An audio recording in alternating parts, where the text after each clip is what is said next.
السلام علیکم دوستو، کیسے ہیں آپ؟ ہمارے چینل جانو تاریخ ہندوستان میں خوش آمدید۔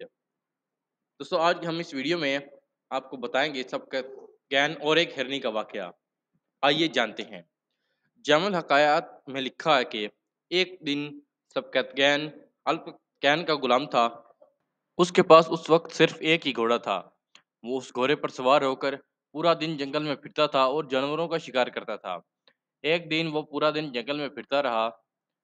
شام کے قریب اسے ایک ہرنی اور اس کا بچہ دیکھا۔ اس نے ہرنی اور اس کے بچے کے پیچھے گھوڑا دوڑایا۔ ہرنی تو بھاگ گئی، نکل اس کا بچہ پیچھے رہ گیا۔ اس نے اس بچے کو پکڑا، اسے باندھا اور گھوڑے پر سوار ہو کر شہر کی جانب چلا۔ وہ کیا دیکھتا ہے کہ ہرنی اس کے پیچھے پیچھے آ رہی ہے، جو کہ بہت ہی افسردہ ہے۔ اسے ہرنی پر ترس آ گیا اور اس نے اس کا بچہ چھوڑ دیا۔ اسی رات اس کے خواب میں حضور اکرم خاتم النبیین صلی اللہ علیہ وسلم کی آمد ہوئی۔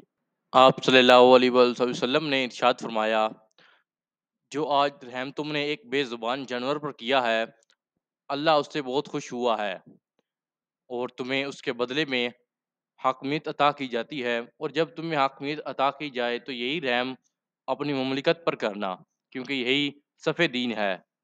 اور دوستو وہی ہوا جو آپ صلی اللہ علیہ وسلم نے ارشاد فرمایا تھا۔ سبقت گین کی ایک مسیح سلطنت کا حاکم ہوا، جس کی سرحدیں صوبہ سندھ تک پھیلی ہوئی تھیں۔ دوستو آج کی ہماری اس ویڈیو کا یہی ہوا اختتام۔ اگلی ویڈیو میں ہم جانیں گے کہ امیر ناصر الدین اسماعیل کون تھا